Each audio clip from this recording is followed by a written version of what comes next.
and welcome back to the Dental Hygiene Basics podcast. My name is Dana. I'm your host. I'm excited to be here. And today we're talking about how to study for national boards without getting burnt out. And this is a huge topic because it's so easy to get burnt out when you're studying for boards. If you're just now getting started, you may be looking at your textbook, looking at all your boards prep material, and you may be like, where do I even start? And I was talking to a student recently who I am helping get ready for the national boards. And they messaged me and they basically said, am I on the right track with my studying? I feel like I'm looking at all of this information. Am I really focusing on the most important aspects, or am I getting lost in the weeds? And the encouragement that I shared with them, which is what I want to share with you today, is to look at your studies a little bit more differently. I don't want you to think about the nitty gritty details. And that doesn't mean referring to your education. What I mean is, I don't want you to get so absorbed with the process of studying that you get overwhelmed with the process of studying. So, how are we going to tackle studying for boards without burnout? First thing, you have to have a plan in place, right? What that means is you need to have a schedule. I highly recommend first thing that you do is you list out your strengths and weaknesses when it comes to the subjects on the board exam. If you're using a certain boards prep company, you may have access to a pre-assessment or some type of test you can take that will rank your subjects to help you see where you're strongest and where you're weakest. And then we start creating your study plan based on your strengths and weaknesses. Obviously, I'm biased. I love Student RDH. They have a great pre-assessment. I work for Student RDH if you didn't know, but they have a great pre-assessment that basically will do that for you. You take the pre-assessment and then you get your scores and you can rank from highest to lowest. And then you start your studying with the subjects that you are weakest on. All right, beyond that, now we have to create a plan for how we're going to study. And I think where most students go wrong is that they have their list. I'm going to start with oral path, then I'm going to do pharm, then perio, and they have a plan. But what they do is they study oral path, then pharm, then perio, and they never come back and look at oral path, then pharm, then perio again until maybe right before the exam. Our brains love to learn by a method known as spaced repetition.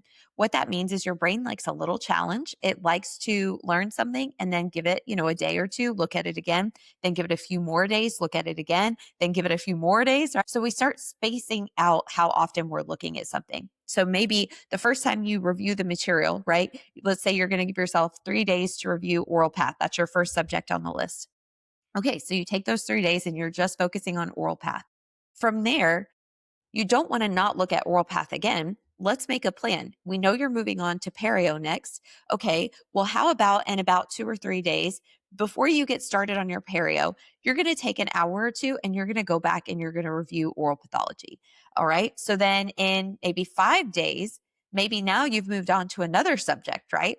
Okay, well, now we need to go back and we need to do a quick review on oral path and perio. So I like to think of your review days as a warm-up session for your real studying, right? Or it could be a wind down to your real studying. When I say real studying, I mean whatever your primary subject is that you're focusing on that day.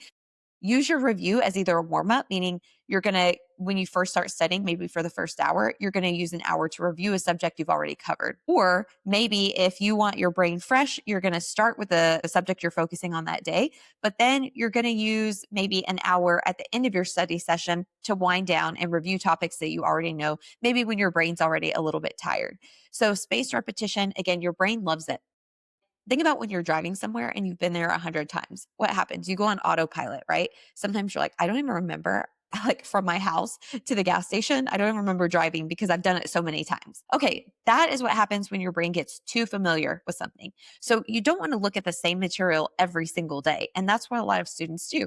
They go, I just feel like I've read this textbook or I've read all of the national board material 100 times. Like I can't even look at it anymore. I'm sick of it. So I want you to space out how often you're looking at those things. The other thing is, as you start to review more frequently, what you're going to realize is you're like, I know this, I know this, I know this. What we need to focus on is what you don't know or what you aren't as strong in or what doesn't make sense. Okay. So you start pulling out onto a separate sheet the areas that you aren't comfortable with. And what that ends up with is you have a review sheet for a subject with just the things that you don't know on it.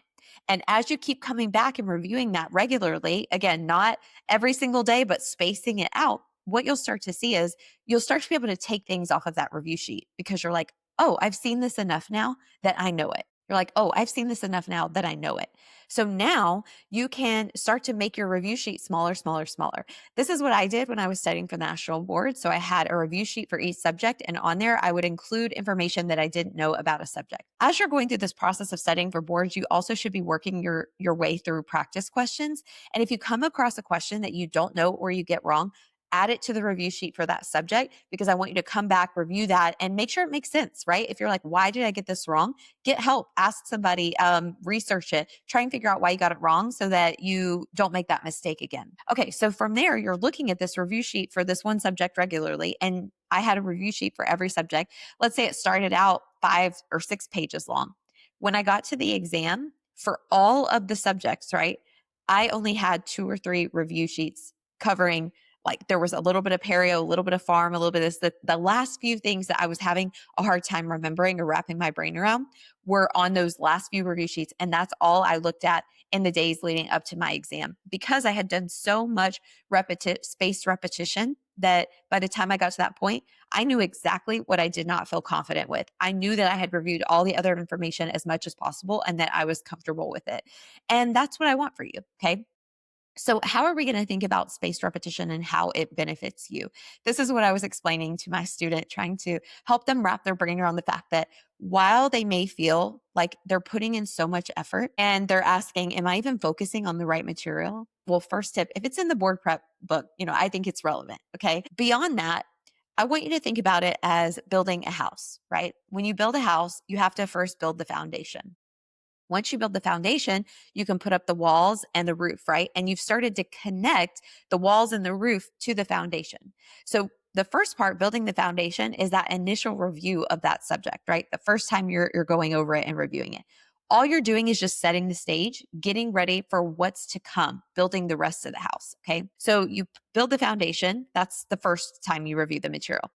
The second time you review the material, you're building the house and the roof and you're connecting it to the foundation. So you're starting to see the outline of the house. You're starting to see the bigger picture of the subject that you're studying. From there, now the third time you review, okay, you're putting in electrical, you're putting in plumbing, right? You turn on the water comes on. You turn on the light switch, the lights come on. What is happening? Things start to make sense. We're again starting to see the subject rounding out, and the light bulb will start to come on, especially on things that you haven't maybe connected the dots on yet, right? So this is the third time reviewing the material. Finally, the light switches are starting to turn on. Then we have to put up the drywall, right? We have to get all the fixtures in, everything to make it a livable house. That's the fourth time you review. Then we're going to decorate the house, right? This is where you see how other subjects fit into the subject that you've been studying. For example, if you've been studying head and neck anatomy, now you're going to start realizing that every time I look at an x-ray, I'm reviewing head and neck anatomy because there are head and neck anatomy landmarks visible in the x-ray.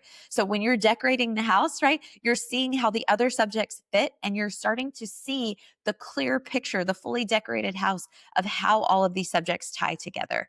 Now, once the house is built, you're at your maintenance phase, right? You just enjoy the strong house that you've built and you're keeping the floors clean, you're sweeping up the cobwebs, right? You're washing the windows.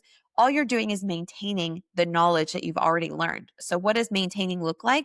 You're just coming through and you're just looking for cobwebs. You're like, is there something that maybe I need to spend a little more time on?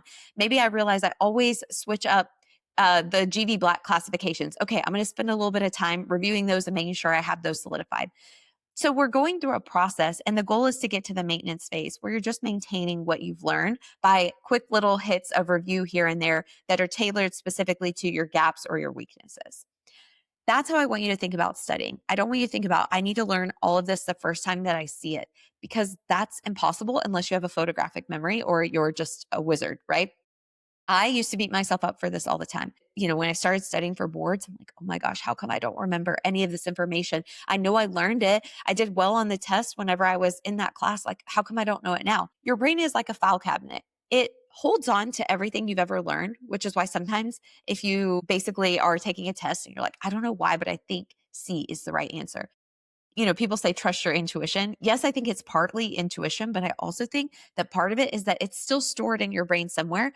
The problem is it's at the back of the file cabinet, right? It's not at the front of the file cabinet where you can easily pull it out and go, oh yes, I know without a doubt this is the correct answer. I can pull it out and see it in my mind, right?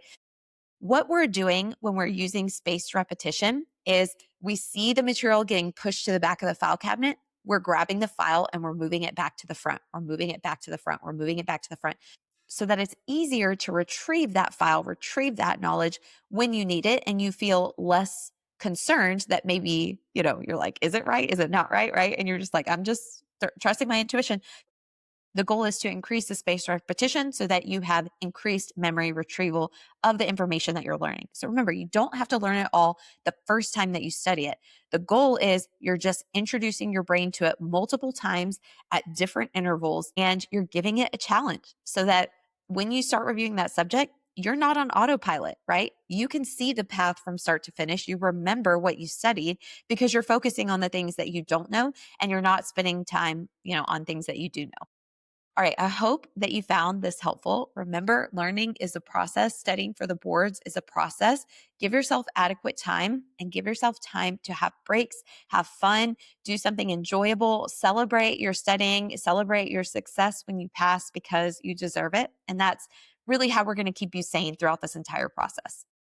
Thank you so much for watching. If you're getting ready for boards, best of luck. We're so excited for you. If you need help, reach out. We can help you with that. If you need help, please feel free to reach out. We usually have a wait list for our national board tutors, but we will do whatever we can to help get you the help that you need to pass this exam. Thank you so much. Have an amazing day and best of luck on your journey. Future registered dental hygienist.